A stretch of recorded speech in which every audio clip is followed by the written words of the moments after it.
Hello, അസ്സാം വലൈക്കും. പുതിയൊരു വീഡിയോയിലേക്ക് സ്വാഗതം. ഇന്ന് ഫസില്ല, ഫസി ഡ്യൂട്ടിക്ക് പോയി. അപ്പം ഞാൻ കുറേ ദിവസമായി അങ്ങനെ ഒരു വീഡിയോ ചെയ്യണം. കാരണം നമ്മൾ ഫസ്റ്റത്തെ കഴിഞ്ഞ പ്രാവശ്യം ഒരു വീഡിയോ ഇട്ടപ്പോൾ ഒരുപാട് പേര് പല സംശയങ്ങളായിട്ട് വന്ന്, അതായത് യു എയിൽ ഒരു ജോബ് ചെയ്യുന്നതിനെ പറ്റിയിട്ട് അല്ലെങ്കിൽ ജോബ് കിട്ടുന്നതിനെ പറ്റിയിട്ട് ഒരുപാട് പേര് നമുക്ക് പേഴ്സണൽ മെസ്സേജ് അയച്ചും പിന്നെ നമ്മൾ സ്റ്റോറി വെച്ചിരുന്നു എന്തെങ്കിലും ക്വസ്റ്റ്യൻസ് ഉണ്ടോ എന്ന് വെച്ചിട്ട്. അപ്പോൾ അതിലൊക്കെ ഒരുപാട് പേര് പല സംശയങ്ങൾ ചോദിച്ചിട്ടുണ്ട്. അപ്പോൾ അതിനൊക്കെ ഒരു മറുപടി തരാം എന്ന് വിചാരിച്ചിട്ടാണ് ഞാൻ വന്നിട്ടുള്ളത്. അപ്പോൾ ഫസിനോട് പറഞ്ഞു, അത് സംസാരിക്കാൻ എൻ്റെ ആവശ്യമില്ലല്ലോ, നിങ്ങൾ വീഡിയോ എടുത്ത് പറഞ്ഞോളൂ എന്ന് പറഞ്ഞുകൊണ്ടാണ് ഞാൻ ഒറ്റയ്ക്ക് ഇങ്ങനൊരു വീഡിയോ ചെയ്യുന്നത്. അപ്പോൾ ഒരുപാട് പേര് പല ക്വസ്റ്റ്യൻസ് ചോദിച്ചിട്ടുള്ള, അപ്പോൾ നമ്മൾ സ്റ്റെപ്പ് ബൈ സ്റ്റെപ്പായിട്ട് ഞാൻ അതിന് മറുപടി തരാം. പിന്നെ എൻ്റെ വീഡിയോ കാണുന്ന ഈ ആൾക്കാരോടാണ് ഞാൻ എൻ്റെ പേഴ്സണൽ എക്സ്പീരിയൻസിലും എൻ്റെ ഒരു വ്യൂ പോയിൻറ്റിലും വെച്ചിട്ടാണ് ഞാൻ നിങ്ങൾക്ക് പറഞ്ഞു തരുന്നത്. അപ്പോൾ അത് എന്നെക്കാളും എക്സ്പീരിയൻസ് ഉള്ള അല്ലാന്നെങ്കിൽ എന്നെക്കാളും ഒരുപാട് വർഷം ഇവിടെ ജോലി ചെയ്യുന്ന ഒരുപാട് പേര് വീഡിയോ കാണുന്നുണ്ടാവും. അപ്പോൾ അവർക്ക് ചിലപ്പോൾ തോന്നുന്നുണ്ടാവും ഇവൻ എന്ത് പൊട്ടത്തരാണ് പറയണമെന്നുള്ളത്.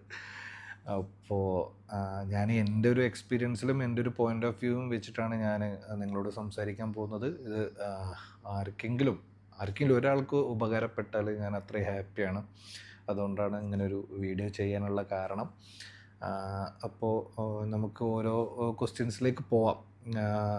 പതിവിന്ന് വിപരീതമായിട്ടാണ് ഇന്നത്തെ ഒരു വീഡിയോ. കാരണം മറ്റേത് തന്നെ ഞങ്ങൾ രണ്ടാളും ഇരുന്ന് ഇങ്ങനെ തല്ലുകൂടി തമാശ പറഞ്ഞ് ഓരോ കാര്യങ്ങളിങ്ങനെ സംസാരിച്ച് പോവുമായിരുന്നു. പക്ഷെ അതിൽ പുറമെ ഇതൊരു ഇൻഫോർമേറ്റീവ് വീഡിയോ ആണ്. അപ്പോൾ താല്പര്യമുള്ളവർ കാണാം, അല്ലാത്തവർ സ്കിപ്പ് ചെയ്ത് പോവാം. കുറച്ച് പേർക്കെങ്കിലും ഉപകാരപ്പെടും. ഇപ്പോൾ ഒരുപാട് ലേഡീസ് ഉണ്ട്, അവരെ ഭർത്താവിൻ്റെ അടുത്തേക്ക് വന്നിട്ട് ജോബ് നോക്കാനും വേണ്ടി നിൽക്കുന്ന ലേഡീസ് ഉണ്ട്. ഒരുപാട് പിള്ളേർ പഠിത്തം കഴിഞ്ഞിട്ട്, ചെക്കന്മാർ പഠിത്തം കഴിഞ്ഞിട്ട് വിദേശത്ത് ജോലി നോക്കുന്നവരുണ്ട്. പിന്നെ ഇവിടെ കുറേ പേര് നമുക്ക് ഉമ്മാരൊക്കെ മെസ്സേജ് അയച്ചിട്ടുണ്ട്, എൻ്റെ മോനെ ഇവിടെ യു എയിലുണ്ട്, എന്തെങ്കിലും ജോബ് കിട്ടാതെ ഇതുണ്ടോ എന്നൊക്കെ ചോദിച്ച് കുറേ ഉമ്മാർ മെസ്സേജ് അയക്കുന്നുണ്ട്, കുറേ ഉപ്പാർ മെസ്സേജ് അയക്കുന്നുണ്ട്, നമ്മൾ വിളിക്കുന്നുണ്ട്. അപ്പോൾ അവർക്കൊക്കെ ഒരു സ്റ്റെപ്പ് ബൈ സ്റ്റെപ്പ് ആയിട്ടുള്ളൊരു ഇത് പറഞ്ഞു തരിക എന്നുള്ളതാണ് ഞാൻ ഈ വീഡിയോ കൊണ്ട് ഉദ്ദേശിക്കുന്നത്. അപ്പോൾ നമുക്ക് വീഡിയോക്ക് പോവാം. ഫസ്റ്റായിട്ട് എന്നോട് ചോദിച്ചിട്ടുള്ള ചോദ്യം എന്ന് പറഞ്ഞു കഴിഞ്ഞാൽ, ഒരു സി വി എങ്ങനെ ഉണ്ടാക്കാം, അത് എല്ലാവരും ചോദിച്ചിട്ടുണ്ട്. ഒരു ATS friendly C V. ATS friendly എന്ന് പറഞ്ഞു കഴിഞ്ഞാൽ ഇവിടുത്തെ HR കാര്യങ്ങൾ അവരൊക്കെ ഒരു ചാനൽ കൂടെയാണ് സി വിസൊക്കെ നോക്കുക, അതിൻ്റെ റേറ്റിംഗ് ഒക്കെ വെച്ചു. പക്ഷേ എനിക്ക് തോന്നുന്നു അതൊക്കെ ഹൈ ലെവൽ കമ്പനീസൊക്കെയാണ് അങ്ങനെ നോക്കുക. അല്ലാതെ ഒരു 80% കമ്പനീസും സി വി ATS ഫ്രണ്ട്ലി ആണോ എന്ന് ചെക്ക് ചെയ്യുന്നുണ്ടോ എന്ന് എനിക്കറിയില്ല കേട്ടോ. ഞാനൊന്നും എൻ്റെ സി വി ഒന്നും ATS ഫ്രണ്ട്ലി ആണോ എന്നൊന്നും ഒരിക്കലും ഇവിടെ ചെക്ക് ചെയ്തിട്ടില്ല. അതിൻ്റെ ആവശ്യമില്ല. നമ്മളൊരു സി വിയിൽ നമ്മളെല്ലാ കാര്യങ്ങളും ഉണ്ട് എന്നുണ്ടെങ്കിൽ, അല്ലെങ്കിൽ ഒരു neat and clean C V ആണെന്നുണ്ടെങ്കിൽ ഇറ്റ്സ് ബെറ്റർ. അപ്പോൾ ഞാനൊരു എക്സാമ്പിൾ എങ്ങനെ ഒരു സി വി ഉണ്ടാക്കാം എന്ന് ചോദിച്ചു, ഒരുപാട് പേര് ചോദിച്ചു. അപ്പോൾ ഞാൻ അതിനൊരു സിമ്പിളായിട്ടുള്ളൊരു എക്സാമ്പിൾ പറയാം. നിങ്ങളിങ്ങനെ അതിൻ്റെ ഒരു ഡിസൈൻ ചെയ്യാതെ നിങ്ങൾക്കൊരു ടെംപ്ലേറ്റ് കിട്ടണമെന്നുണ്ടെങ്കിൽ, നമ്മളെ മൈക്രോസോഫ്റ്റ് വേർഡ് ഓപ്പൺ ചെയ്യുമ്പോൾ തന്നെ നമുക്കൊരു വിൻഡോ വരും. അതായത് മൈക്രോസോഫ്റ്റ് വേർഡ് ഓപ്പൺ ചെയ്യുമ്പോൾ തന്നെ ഒരു വിൻഡോ ആണ് ഓപ്പൺ ആയി വരിക. അതായത് ന്യൂ പേജ് സെലക്ട് ചെയ്യാൻ പറയും, പിന്നെ കുറേ ടെംപ്ലേറ്റ്സ് ഇങ്ങനെ കൊടുത്തിട്ട് ഒരു വിൻഡോ വരിക. നമ്മൾ ഓപ്പൺ ചെയ്താൽ തന്നെ മനസ്സിലാവും. മൈക്രോസോഫ്റ്റ് വേർഡ് ഓപ്പൺ ചെയ്താൽ തന്നെ ഒരു ബ്ലാങ്ക് പേജ് സെലക്ട് ചെയ്യുക. എന്നിട്ട് ആ ബ്ലാങ്ക് പേജ് സെലക്ട് ചെയ്തിട്ടാണ് നമ്മൾ പിന്നെ ടൈപ്പ് ചെയ്യാൻ വേണ്ടി ഉള്ളിലേക്ക് കയറുക. അപ്പോൾ ബ്ലാങ്ക് പേജ് സെലക്ട് ചെയ്യുന്നിടത്ത് തന്നെ കുറേ ഓപ്ഷൻസ് ഉണ്ടാവും. അപ്പോൾ അതിലുണ്ടാവും ലെറ്റർ, പോസ്റ്റേഴ്സ് എന്നൊക്കെ പറഞ്ഞിട്ട് ഓരോ ഇതുണ്ടാവും. അതിൽ ഏറ്റവും താഴെ ലാസ്റ്റ് ആയിട്ട് ഉണ്ടാവും റെസ്യൂംസ് ആൻഡ് കവർ ലെറ്റർ എന്ന് പറഞ്ഞിട്ടൊരു ഓപ്ഷൻ. വേർഡിൻ്റെ ഉള്ളിലാണ് കേട്ടോ ഞാൻ പറഞ്ഞത്. അതായത് പേജിൽ കയറിയിട്ടല്ല, മൈക്രോസോഫ്റ്റ് വേർഡ് ഓപ്പൺ ആക്കുമ്പോൾ തന്നെ ഒരു വിൻഡോ വരും. ആ വിൻഡോയിൽ താഴെ ആയിട്ട് ലാസ്റ്റിൽ കാണാം റെസ്യൂംസ് ആൻഡ് കവർ ലെറ്റർ എന്ന് പറഞ്ഞാൽ. അപ്പോൾ അത് ക്ലിക്ക് ചെയ്ത് നോക്കിക്കഴിഞ്ഞാൽ ഒരുപാട് ടെംപ്ലേറ്റ്സ് നിങ്ങൾക്ക് കിട്ടും. ഒരുപാട് എന്ന് പറഞ്ഞാൽ ഒരുപാട് ടെംപ്ലേറ്റ്സ് ഉണ്ടാവും.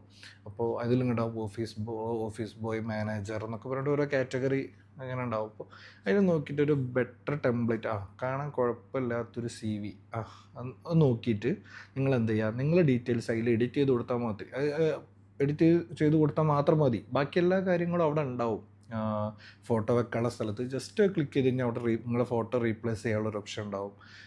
പിന്നെ ബാക്കി എല്ലാ കാര്യങ്ങളും നിങ്ങൾ അവിടെ എന്താണോ ഉള്ളത്, ഇപ്പം ക്യാൻവ ഒക്കെ യൂസ് ചെയ്യുന്നവരുണ്ടാവും, ക്യാൻവയിലൊക്കെ എഡിറ്റ് ചെയ്യുന്നവർ, ടെംപ്ലേറ്റ് കിട്ടും. ജസ്റ്റ് നിങ്ങൾ ഡീറ്റെയിൽസ് അതിൽ അവിടെ ഏതൊരു ഇംഗ്ലീഷുകാരൻ്റെ ഡീറ്റെയിൽസ് അവിടെ ഉണ്ടാവുക, അത് ഒന്ന് എറേസ് ചെയ്തിട്ട് നിങ്ങൾ ഡീറ്റെയിൽസ് അവിടെ കയറ്റി കൊടുക്കുക എന്നുള്ളതാണ്. അതൊരു നല്ലൊരു ഓപ്ഷനാണ്. ഞാനൊക്കെ എന്താണ് മൈക്രോസോഫ്റ്റ് വേർഡിലാണ് എനിക്ക് സി വി ഉണ്ടാക്കലും. പിന്നെ എൻ്റെ വൈഫ് ബ്രദേഴ്സിനൊക്കെ സി വി ഉണ്ടാക്കണം എന്ന് പറയുമ്പോൾ ഞാൻ അതിൽ ഉണ്ടാക്കി കൊടുക്കുക, അതാകുമ്പോൾ എളുപ്പമാണ്. അപ്പോൾ അങ്ങനെ ഒരു സി വി ഇതുവരെ ഉണ്ടാക്കാത്തവരാണ് എന്നുണ്ടെങ്കിൽ എന്തായാലും ഇതൊന്ന് ട്രൈ ചെയ്ത് നോക്കും. ഞാനൊരു ബാക്കി കുറേ ഇതുണ്ട്, കുറേ മെത്തേഡ്സ് ഉണ്ട്, ഗൂഗിളിൽ ജസ്റ്റ് ഒന്ന് സെർച്ച് ചെയ്താൽ തന്നെ മനസ്സിലാവും. അപ്പോൾ ഇത് ഞാൻ പറഞ്ഞത് ഒരു ബെറ്റർ വേ ആണ്. ഒരു സി വി ഉണ്ടാക്കാൻ മൈക്രോസോഫ്റ്റ് വേർഡിൽ പോയിട്ട് താഴെ റെസ്യൂംസ് ആൻഡ് കവർ ലെറ്റർ, അതിന് തന്നെ നമുക്ക് കവർ ലെറ്റർ ഉണ്ടാക്കാം കേട്ടോ. അപ്പോൾ നിങ്ങൾ മെയിൽ അയക്കുമ്പോൾ, ഞാൻ അന്ന് പറഞ്ഞില്ല, മെയിൽ അയക്കുമ്പോൾ നിങ്ങൾ എന്ത് ചെയ്യണം, ഞാൻ അതിലേക്ക് വരാം. ആദ്യം ഫസ്റ്റ് സി വി ഉണ്ടാക്കുന്നതിനെ പറ്റിയിട്ട് പറയാം. അപ്പോൾ അത് സി വി ഉണ്ടാക്കാം. പിന്നെ സി വി ഉണ്ടാക്കുമ്പോൾ എപ്പോഴും ശ്രദ്ധിക്കേണ്ട ഒരു കാര്യം, ഫസ്റ്റ് നിങ്ങളെ ഒരു അതിലുണ്ടാവും, സി വിയിലുണ്ടാവും, ഫസ്റ്റ് നിങ്ങൾ സെർച്ച് ചെയ്യുന്നത് എന്ന് പറഞ്ഞിട്ട് ഒരു 2-3 ലൈൻ അത് നിങ്ങളെ പറ്റിയിട്ട്, I M seeking A good job opportunity എന്നൊക്കെ പറഞ്ഞിട്ടുള്ള ഒരു വേർഡ് ഉണ്ടാവും. അത് കോമൺ ആയിട്ട് നമുക്ക് കിട്ടും, സി വിയിലും അല്ലെങ്കിൽ ചാറ്റ് ജി പി ടിനോട് ചോദിച്ചാൽ മതി.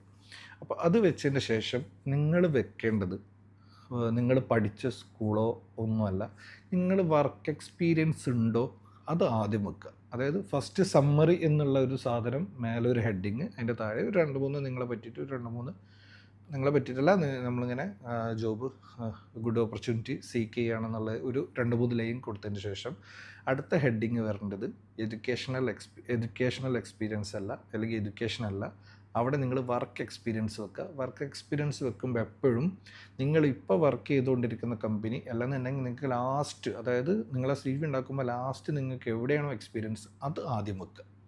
ഇപ്പോൾ ഇപ്പോൾ ഞാൻ പറഞ്ഞല്ലോ അതിൻ്റെ 3rd കമ്പനിയാണ്. അപ്പോൾ ഞാൻ ഇപ്പോൾ സി വി ഉണ്ടാക്കണമെങ്കിൽ ഞാൻ വെക്കുക, ഇപ്പോൾ ഞാൻ വർക്ക് ചെയ്യുന്ന കമ്പനിയാണ് ഫസ്റ്റ് വെക്കുക. അപ്പോൾ ഫസ്റ്റ് ആ കമ്പനീനെ, ഇപ്പോൾ ഞാൻ HR ആണ്, അപ്പോൾ ഞാൻ HR എന്ന് കൊടുത്തിട്ട് 2022 ടു പ്രസൻറ്റ് അങ്ങനെ കൊടുക്കുക.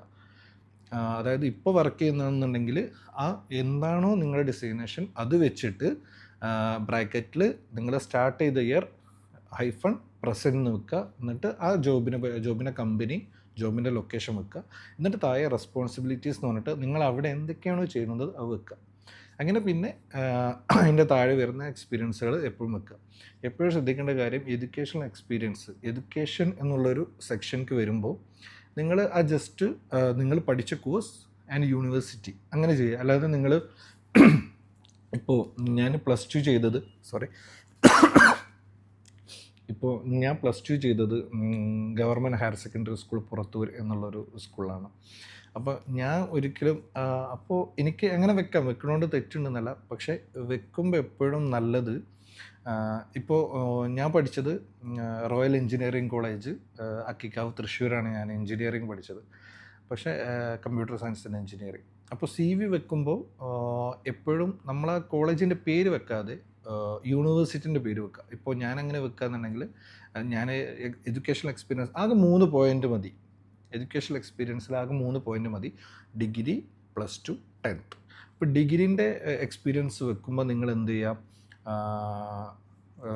Computer science and engineering, university of Calicut, ഏത് വർഷമാണ് 2014 to 18 അങ്ങനെ വെക്കുക. അല്ലാതെ കോളേജിൻ്റെ പേര് വെക്കേണ്ട ആവശ്യമില്ല.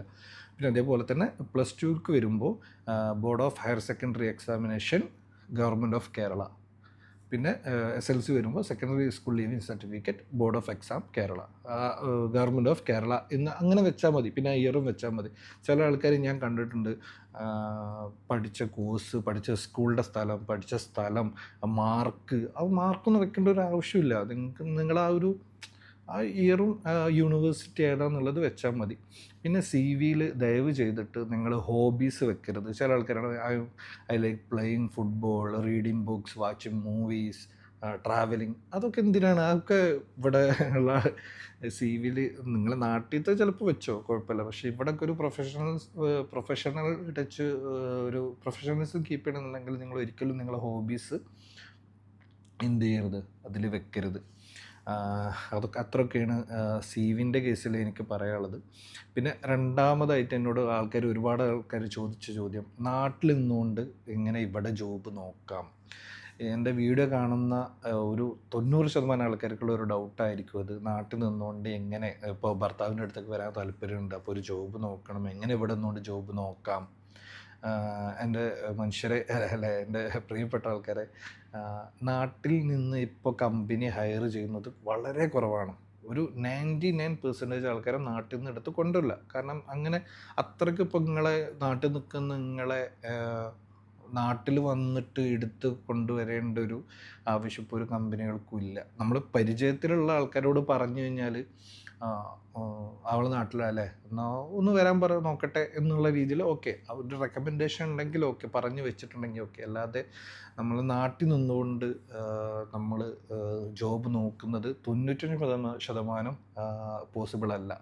നിങ്ങൾ ഒരു ജോബ് നോക്കാൻ ശ്രമിക്കുന്നുണ്ടെങ്കിൽ ബെറ്റർ ഇങ്ങോട്ട് വിസിറ്റ് വരിക, അല്ലെങ്കിൽ വിസയ്ക്ക് വന്നതിന് ശേഷം പിന്നീട് നോക്കുക. കാരണം എപ്പോഴും നമ്മൾ കമ്പനീസ് എപ്പോഴും നിങ്ങളെ സി വി കിട്ടിക്കഴിഞ്ഞാൽ സി വി കണ്ടിട്ട് കുഴപ്പമില്ല, ആൾക്ക് കുറച്ച് എക്സ്പീരിയൻസും അല്ലെന്നുണ്ടെങ്കിൽ ആൾ കുറച്ച് പഠിച്ച ആളാണ് എന്ന് കണ്ടു കഴിഞ്ഞാൽ എപ്പോഴും ഫസ്റ്റ് സ്റ്റേജ് എന്ന് പറഞ്ഞു കഴിഞ്ഞാൽ കോളാണ്. എച്ച് ആറിൻ്റെ ഭാഗത്തു നിന്നുള്ള ഫസ്റ്റ് ഇൻ്റർവ്യൂ ത്രൂ ഫോണാണ്. അപ്പോൾ അവർ വിളിച്ച് ചോദിക്കും, അവർ നിങ്ങളുടെ ഫോണിലേക്ക് വിളിച്ചിട്ട് സി വിയിൽ ഉണ്ടെങ്കിൽ പോലും നിങ്ങളോട് ചോദിക്കും, നിങ്ങളോട് നിങ്ങളെ സി വിയിൽ നിന്നെ പഠിച്ചതെന്ന് പറഞ്ഞു കഴിഞ്ഞാൽ അതിനെ പറ്റി കൂടുതൽ ചോദിക്കും, അല്ലെന്നുണ്ടെങ്കിൽ നിങ്ങളെ എക്സ്പീരിയൻസിനെ പറ്റി കൂടുതൽ ചോദിക്കും. അപ്പോൾ നിങ്ങളെ ഭർത്താവിൻ്റെ നമ്പറോ അല്ലെങ്കിൽ നിങ്ങളെ ഉപ്പാൻ്റെ നമ്പറോ ഉമ്മാൻ്റെ നമ്പറോ കൊടുത്തിട്ട് കാര്യമില്ല, നിങ്ങളായിട്ട് തന്നെ എച്ച് ആറിനെ സംസാരിക്കണം. അപ്പോൾ ആൾ ഇവിടെ വേണം എന്നുള്ളത് നിർബന്ധമാണ്. പിന്നെ ചില കമ്പനീസ് ഉണ്ട്, ഇപ്പോൾ നമ്മളെ കമ്പനീസൊക്കെ ഇടയ്ക്ക് നാട്ടിൽ പോയിട്ട് നാട്ടിൽ ഇൻ്റർവ്യൂ അറേഞ്ച് ചെയ്തിട്ട് അവിടുന്ന് കൊണ്ടുവരണം. അങ്ങനെയൊക്കെ എന്നുണ്ടെങ്കിൽ നിങ്ങൾ അറ്റൻഡ് ചെയ്യാം. അല്ലാന്നുണ്ടെങ്കിൽ ഇപ്പോൾ നാട്ടിൽ നിന്നിട്ട് ജോബ് നോക്കുക എന്നുള്ളത് ഒരു മണ്ടത്തരമായിട്ട് ഞാൻ കണക്കാക്കുന്നുള്ളൂ എൻ്റെ ഒരു എക്സ്പീരിയൻസിൽ. അങ്ങനെ ചെയ്യുന്നവരുണ്ട്, ഞാൻ പറഞ്ഞത്. അത് ഇൻ കേസ് റെക്കമെൻഡേഷൻ കേസിൽ വരികയാണെന്നുണ്ടെങ്കിൽ ഇറ്റ്സ് പോസിബിൾ. റെക്കമെൻഡേഷൻ്റെ കേസിൽ അത് പോസിബിളാണ്. അല്ലാണ്ട് നമ്മളൊരു കമ്പനികളിൽ ഇങ്ങനെ സൈറ്റിൽ ഇങ്ങനെ കൊടുത്തിട്ട് പിന്നെ ചില ആൾക്കാർ വിചാരിക്കും നമ്മൾ അപ്ലൈ ചെയ്തിട്ട് ഇൻ്റർവ്യൂ കോൾ വന്നു കഴിഞ്ഞാൽ അങ്ങോട്ട് കയറി വരാം. എങ്ങനെ ആയിക്കഴിഞ്ഞാലും ത്രൂ ഫോൺ, നല്ലൊരു കമ്പനി എന്നുണ്ടെങ്കിൽ ത്രൂ ഫോൺ നിങ്ങളെ എന്തായാലും കോൺടാക്റ്റ് ചെയ്യും. അപ്പോൾ നിങ്ങൾ അവൈലബിൾ ആയിരിക്കണം. എല്ലാ കമ്പനീസിനും ഇപ്പോൾ നിങ്ങൾ വരാൻ വേണ്ടിയിട്ട് ആരും കാത്തു വെക്കൂല. ഞാൻ നേരത്തെ പറഞ്ഞ പോലെ ആ കമ്പനിക്ക് നിങ്ങൾ അത്രയും റിസ്ക് എടുത്തിട്ട് കൊണ്ടുവരേണ്ട ഒരു ആവശ്യം കമ്പനിക്ക് ഉണ്ടാവില്ല. കാരണം ഒരുപാട് ലക്ഷക്കണക്കിന് ആൾക്കാർ ഇവിടെ ജോബ്, നല്ല ക്വാളിഫിക്കേഷൻ ഉള്ള എല്ലാന്നുണ്ടെങ്കിൽ നല്ല ഒരുപാട് പഠിച്ച ഒരുപാട് പേര് ഇവിടെ ജോബ് അന്വേഷിച്ച് നിൽക്കുന്നുണ്ട്. അപ്പോൾ അത്രയും പേര് ഇവിടെ ഉണ്ടാവുമ്പോൾ ആ കമ്പനി നാട്ടിലുള്ള നിങ്ങൾക്കും വേണ്ടി വെയിറ്റ് ചെയ്യേണ്ട ഒരു ആവശ്യമില്ല. അപ്പോൾ നിങ്ങൾ ജോബ് നോക്കുന്നുണ്ട് എന്നുണ്ടെങ്കിൽ എന്തായാലും പെട്ടെന്ന് ഇങ്ങോട്ട് കയറി വന്നിട്ട് ഇവിടെ നോക്കുന്നതാണ്. മറ്റത് കിട്ടില്ല എന്നല്ല, ഇൻ കേസ് എങ്ങനെ എടുത്തുകൂടായില്ല. പക്ഷേ എനിക്ക് തോന്നുന്ന ഒരു ചാൻസ് കൂടുതൽ, നിങ്ങളെ ഹയർ ചെയ്യാൻ ഒരു ചാൻസ് ഒരു 80% കൂടുതൽ നിങ്ങൾ ഇവിടെ ഉണ്ടാകുമ്പോഴാണ്. അപ്പോൾ അതൊന്നും എല്ലാവരും ശ്രദ്ധിക്കുക. പിന്നെ നേരത്തെ പറഞ്ഞതിലൊരു കാര്യം, ETS ഫ്രണ്ട്ലി CV ഉണ്ടാക്കുക എന്നുള്ളത്. അത് ETS ഫ്രണ്ട്ലി വേണമെന്നുണ്ടെങ്കിൽ ഒരുപാട് ടൂൾസ് ഗൂഗിൾ അവൈലബിൾ ആണ്. ഫ്രീ ETS ചെക്കിംഗ് എന്നൊക്കെ പറഞ്ഞിട്ട് നമ്മളൊന്ന് അടിച്ചു കൊടുത്തു കഴിഞ്ഞാൽ ചെക്ക് ചെയ്യും സ്കോർ, നിങ്ങളെ സ്കോർ എത്ര വരുന്നതെന്നൊക്കെ. പിന്നെ മെയിൽ അയക്കുന്നതിൽ പിന്നെ പറയാനുള്ളത് മെയിൽ അയക്കുന്ന കാര്യമാണ്. അപ്പോൾ മെയിൽ അയക്കുന്ന കാര്യത്തിൽ നിങ്ങളെപ്പോഴും ഫസ്റ്റ് മെയിൽ അയക്കുമ്പോൾ സബ്ജക്റ്റ് കൊടുക്കുക. ഇപ്പോൾ നിങ്ങളിപ്പോൾ ഒരു അക്കൗണ്ടൻറ്റ് പൊസിഷനിലാണ് മെയിൽ അയക്കുന്നുണ്ടെങ്കിൽ എപ്പോഴും സബ്ജക്റ്റിൽ ടു അവരെ മെയിൽ ID വെച്ചിട്ട് സബ്ജക്റ്റിൽ അപ്ലിക്കേഷൻ ഫോർ അക്കൗണ്ടൻറ്റ് അങ്ങനെ വെക്കുക. എപ്പോഴും സബ്ജക്റ്റ് അല്ലാതെ വെറും CV ഓഫ് അജ്മൽ അങ്ങനെ പറഞ്ഞിട്ട് വെക്കാണ്ട് അപ്ലിക്കേഷൻ ഫോർ അക്കൗണ്ടൻറ്റ് അങ്ങനെ ഒരു ഓപ്പണിങ്സ് വന്നു കഴിഞ്ഞാൽ അങ്ങോട്ട്. ഇപ്പോൾ എൻ്റെ കമ്പനിയിൽ ഇപ്പോൾ HR എടുക്കുന്നുണ്ട്, അപ്പോൾ നിങ്ങൾ CV അയക്കേണ്ടത് അപ്ലിക്കേഷൻ ഫോർ HR അങ്ങനെ പറഞ്ഞിട്ടാണ്. ഇപ്പം ഒരു കമ്പനിയിൽ തന്നെ കുറേ വേക്കൻസി ഉണ്ടാവും. അപ്പോൾ ഈ അറിയുന്ന ആൾക്കാർക്ക് മനസ്സിലാവില്ല നിങ്ങൾ എന്തിലേക്കാണ് അപ്ലൈ ചെയ്തിരിക്കുന്നത് എന്നുള്ളത്. നോക്കുന്ന ആൾക്കാർക്ക് റിസ്ക്കാണ് ഐഡൻറ്റിഫൈ ചെയ്യാൻ. അപ്പോൾ അതിന് ബെറ്റർ നിങ്ങളെ CV പെട്ടെന്ന് ശ്രദ്ധിക്കാനും വേണ്ടിയിട്ട് നിങ്ങൾ എപ്പോഴും എന്ത് ചെയ്യുക, അപ്ലിക്കേഷൻ ഫോർ അക്കൗണ്ടൻ്റ് ആണെങ്കിൽ നിങ്ങൾ എന്തിലേക്കാണോ അങ്ങനെ. ഇനി അതല്ല ചുമ്മാ ആ കമ്പനീസ് ഓപ്പണിങ്സ് ഉണ്ടോ ഇല്ലയെന്ന് അറിയില്ല, എന്നാലും CV അയച്ചു നോക്കുക എന്നുണ്ടെങ്കിൽ നിങ്ങൾ അപ്ലിക്കേഷൻ ഫോർ സ്യൂട്ടബിൾ ഓപ്പണിങ്സ് എന്ന് പറഞ്ഞിട്ട് CV അയക്കുക. പിന്നെ ഞാൻ നേരത്തെ പറഞ്ഞ പോലെ നല്ലൊരു കവർ, ഡിയർ ഹയറിംഗ് മാനേജർ, എൻ്റെ പേര് ഇതാണ്, ഇത്ര എക്സ്പീരിയൻസ് ഉണ്ട്, നല്ലൊരു ഓപ്പർച്യൂണിറ്റി ഉണ്ടെങ്കിൽ ഞാൻ നിങ്ങളുമായിട്ടൊരു ഇൻ്റർവ്യൂക്ക് ആഗ്രഹിക്കുന്നു എന്നൊക്കെ പറഞ്ഞിട്ട് ChatGPT ചോദിച്ചു കഴിഞ്ഞാൽ കിട്ടും. അപ്പോൾ അതൊക്കെ വെച്ചിട്ട് നിങ്ങൾ എന്ത് ചെയ്യുക, CV അയക്കുക. പിന്നെ CV അയക്കുമ്പോൾ എപ്പോഴും ശ്രദ്ധിക്കുക, വർക്കിംഗ് ഹവേഴ്സിൽ അയക്കാൻ നോക്കുക. ഏറ്റവും ബെറ്റർ രാവിലെ 8 to 10 ഉള്ളിൽ നിങ്ങൾ എന്ത് ചെയ്യുക, CV അയക്കുക. അത് പറയാൻ റീസൺ, ഇപ്പോൾ ഞാനായാലും ഇപ്പോൾ UAE വർക്ക് ചെയ്യുന്ന ആരായാലും നമ്മൾ ഫസ്റ്റ് വന്ന് ഇരുന്ന് കഴിഞ്ഞാൽ നമ്മൾ സീറ്റിൽ നമ്മൾ ഡ്യൂട്ടിക്ക് ഫസ്റ്റ് വന്ന് ഇരുന്ന് കഴിഞ്ഞാൽ നമ്മൾ ഫസ്റ്റ് ചെക്ക് ചെയ്യുക മെയിലാണ്. ഇവിടെ എല്ലാവരും നമ്മൾ ഡ്യൂട്ടിക്ക് വന്നിരുന്ന് സിസ്റ്റം ഓണാക്കി സിസ്റ്റം ഒന്ന് റീഫ്രഷ് ചെയ്ത് ഫസ്റ്റ് ചെക്ക് ചെയ്യുക മെയിലാണ്. ഇന്ന് എന്തെങ്കിലും മെയിൽ വന്നിട്ടുണ്ടോ, നമ്മൾ എന്തെങ്കിലും അർജൻറ്റായി ചെയ്യാനുണ്ടോ, ഫസ്റ്റ് മെയിൽ ചെക്ക് ചെയ്യുക. അപ്പോൾ നിങ്ങളുടെ CV ശ്രദ്ധിക്കപ്പെടണം എന്നുണ്ടെങ്കിൽ പിന്നെ അതിൻ്റെ ഇടയ്ക്ക് ഉച്ചയ്ക്ക് അയച്ചാലും വൈകുന്നേരം അയച്ചാലും കുഴപ്പമൊന്നുമില്ല. പക്ഷേ അത് അവർ ഇപ്പോൾ നമ്മൾ വേറെ വർക്കിൻ്റെ ഇടയിൽ പെട്ട് പോകുമ്പോൾ അപ്പോൾ മെയിൽ അങ്ങനെ വല്ലാണ്ട് ചെക്ക് ചെയ്യാൻ ടൈം കിട്ടൂല എന്നല്ല, ചെക്ക് ചെയ്യും, പക്ഷേ വല്ലാണ്ട് മെയിലും അങ്ങനെ ഇരിക്കില്ല. കാരണം നമുക്ക് അന്ന് ചെയ്യാനുള്ള വർക്കുകൾ വരിക എന്ന് പറഞ്ഞാൽ രാവിലെയൊക്കെ ആയിരിക്കും. അപ്പോൾ ഏറ്റവും ബെറ്റർ നിങ്ങൾ CV അയക്കുമ്പോൾ രാവിലെ ഒരു 8 to 10 അല്ലെങ്കിൽ 8 to 11 ആ ഒരു ടൈമിൽ CV അയച്ചു കഴിഞ്ഞാൽ ശ്രദ്ധിക്കപ്പെടാൻ ഹയറിംഗ് മാനേജേഴ്സ് ശ്രദ്ധിക്കപ്പെടാനുള്ള ചാൻസ് കൂടുതലാണ്. പിന്നെ കുറേ പേര് IT ഫീൽഡിൽ എങ്ങനെ ജോബ് കിട്ടുക എന്നൊക്കെ ചോദിച്ചിട്ടുണ്ട്. ഇവിടുത്തെ ഒരു നേച്ചർ എന്ന് പറഞ്ഞു കഴിഞ്ഞാൽ നിങ്ങൾ ഏറ്റവും ബെറ്റർ ഇങ്ങനെ സെർച്ച് ചെയ്യുന്നതിൻ്റെ കൂടെ തന്നെ നിങ്ങൾ ഏറ്റവും നോക്കേണ്ടത്, നിങ്ങളിപ്പോൾ ഇപ്പോൾ കുറേ പേര് software testing, data analyst, accountant, HR assistant, അങ്ങനെയൊക്കെ കുറേ ജോബ് വേക്കൻസീസിനെ പറ്റിയിട്ട് അത് കിട്ടാൻ എന്താ വഴി എന്നൊക്കെ ചോദിക്കുന്നുണ്ട്. അപ്പോൾ നിങ്ങൾ ഈ ജോബ് നോക്കുന്നതിൻ്റെ കൂടെ തന്നെ ആ പൊസിഷനിൽ വേറെ ആരെങ്കിലും നിങ്ങളുടെ പരിചയത്തിൽ ആരെങ്കിലും വർക്ക് ചെയ്യുന്നുണ്ടോ, അങ്ങനെയൊക്കെ നോക്കിയിട്ട് അവരുമായിട്ട് നിങ്ങൾ കോൺടാക്ട് ചെയ്തിട്ട് ഒരു കണക്ഷൻ ഉണ്ടാക്കിയെടുക്കുക. അപ്പോൾ അവർ ടിപ്സ് പറഞ്ഞു തരും എങ്ങനെ ചെയ്യേണ്ടത്, എങ്ങനെയാണ് അപ്രോച്ച് ചെയ്യേണ്ടതെന്നൊക്കെ. അപ്പോൾ ഏറ്റവും ബെറ്റർ നിങ്ങൾ ഏത് പൊസിഷനിലാണ് നോക്കണത് ആ പൊസിഷനിൽ വർക്ക് ചെയ്യുന്ന ആരെങ്കിലും ആയിട്ട് ഒന്ന് കമ്പനി ആയിട്ട് നിങ്ങളെ കമ്പനിയിൽ ഓപ്പണിങ്സ് ഉണ്ടോ അല്ലെങ്കിൽ നിങ്ങളുടെ പരിചയത്തിൽ ഓപ്പണിങ്സ് ഉണ്ടോ. ഇവിടെ നിങ്ങൾ സൈറ്റിലും വെബ്സൈറ്റിലും കാണുന്നതിനും കൂടുതൽ നിങ്ങളെ പരിചയത്തിൽ, അതായത് ഇപ്പോൾ എന്നോടിപ്പോൾ ഒരാൾ പേഴ്സണലി വന്ന് പറയണം അതുപോലെ എൻ്റെ കമ്പനിയിൽ ഇങ്ങനെ ഒരാൾ ഒഴിവുണ്ടിട്ട് ആരെങ്കിലും ഉണ്ടെങ്കിൽ പറ, അങ്ങനെ ഒരുപാട് പേര് പരസ്പരം അങ്ങനെ പറയുന്നുണ്ട്. അപ്പോൾ നിങ്ങളൊരു കണക്ഷൻ ഉണ്ടാക്കിയെടുത്തു കഴിഞ്ഞാൽ മേ ബി അവർ ത്രൂ അങ്ങനെ ഒരാളുണ്ട് എന്ന് പറഞ്ഞാൽ അവർ ത്രൂ റെഫറൻസ് ചെയ്യാനുള്ള സാധ്യത കൂടുതലാണ്.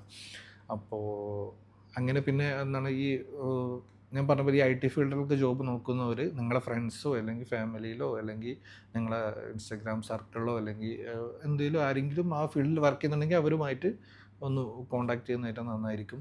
പിന്നെ കുറേ ആൾക്കാരുണ്ട് പഠിച്ച പണിയിൽ തന്നെ സ്റ്റിക്ക് ചെയ്തിരിക്കുന്നത്, പഠിച്ച പണി തന്നെ വേണം എന്ന് പറഞ്ഞിട്ട് നിൽക്കുന്ന ആൾക്കാരുണ്ട്. അങ്ങനെ നിൽക്കുന്നവർക്ക് അങ്ങനെ നിന്ന് പോവാം. ഇൻഷാ അല്ലാഹ് ഒരു ദിവസം എന്തായാലും ജോബ് കിട്ടും. പക്ഷേ കുറച്ച് സ്ട്രഗിൾ ഉണ്ടാവും, നമ്മൾ മെൻ്റലി ഡൗൺ ആവും ചിലപ്പോൾ ജോബ് കിട്ടാണ്ടായി കഴിഞ്ഞാൽ. അപ്പോൾ നമുക്ക് കിട്ടിയതിന് കയറിയിട്ട് മാറുക എന്നുള്ളതും നമ്മൾ കയറും, പിന്നെ അതിലിങ്ങനെ തുടർന്ന് പോകും. അപ്പോൾ എനിക്കൊക്കെ ഉണ്ടായത് അങ്ങനെയാണ്. ഞാൻ കിട്ടിയ പണിക്ക് കയറി, പിന്നെ അതിലിങ്ങനെ തുടർന്ന് പോയി. ഇപ്പോൾ അൽഹംദുലില്ലാഹ് കുഴപ്പമില്ല, ഞാൻ ഓക്കെയാണ്. അപ്പോൾ ജോബ് അത്യാവശ്യമുള്ള ആൾക്കാരാണെന്നുണ്ടെങ്കിൽ അങ്ങനെ കയറാം, കിട്ടിയ പണിക്ക് കയറാം. അല്ലാന്നുണ്ടെങ്കിൽ നിങ്ങളെ ഒരു ചാൻസ് വരുന്നവരെ നിങ്ങൾക്ക് വെയിറ്റ് ചെയ്യാം. അങ്ങനെ എനിക്ക് തോന്നുന്നു എന്നോട് ചോദിച്ച എല്ലാ ചോദ്യങ്ങൾക്കും ഞാൻ കവർ ചെയ്തിട്ടുണ്ട്. ഇത്രയും കാര്യങ്ങൾ ശ്രദ്ധിക്കുക. നല്ലൊരു CV നിങ്ങൾ വേർഡിൽ പോയിട്ട് ഉണ്ടാക്കുക, ഒരു കവർ ലെറ്റർ ഉണ്ടാക്കുക. ഈ മെയിൽ അയക്കുന്ന കൂടെ തന്നെ CVൻ്റെ കൂടെ തന്നെ കവർ ലെറ്ററും അയക്കുക കേട്ടോ. ഒരു PDF കവർ ലെറ്റർ ഉണ്ടാക്കിയിട്ട് CVൻ്റെ കൂടെ തന്നെ കവർ ലെറ്ററും അയക്കുക. CV സെൻഡ് ചെയ്യേണ്ട സമയം ശ്രദ്ധിക്കുക, രാവിലെ തന്നെ അയക്കുക. പിന്നെ നാട്ടിൽ നിന്ന് നോക്കുന്നവർ ഞാൻ പറഞ്ഞ കാര്യങ്ങളും ശ്രദ്ധിക്കുക. അപ്പോൾ വീഡിയോ ഒരാൾക്കെങ്കിലും യൂസ്ഫുൾ ആയിക്കണമെന്ന് വിചാരിക്കുന്നു. എനിക്ക് ഡ്യൂട്ടിക്ക് പോകാൻ സമയമായി. അപ്പോൾ ഇൻഷാ അല്ലാഹ് ഇതൊരു ഇൻഫോർമേറ്റീവ് വീഡിയോ ആണ്. ബോറടിപ്പിച്ചിട്ടുണ്ടെങ്കിൽ സോറി. നമുക്ക് വളരെ രസകരമായിട്ടുള്ള വീഡിയോ ആയിട്ട് ഞങ്ങൾ രണ്ടാളും കൂടി വരാം. അപ്പോൾ ഇൻഷാ അല്ലാഹ് എന്തെങ്കിലും ഡൗട്ട് ഉണ്ടെങ്കിൽ കമൻറ്റ് ബോക്സിൽ ചോദിച്ചോ, അല്ലെങ്കിൽ നിങ്ങൾ ഇൻസ്റ്റാഗ്രാമിൽ മെസ്സേജ് അയച്ച് ചോദിച്ചോ. അപ്പോൾ ഇൻഷാ അല്ലാഹ്. അസ്സലാമു അലൈക്കും.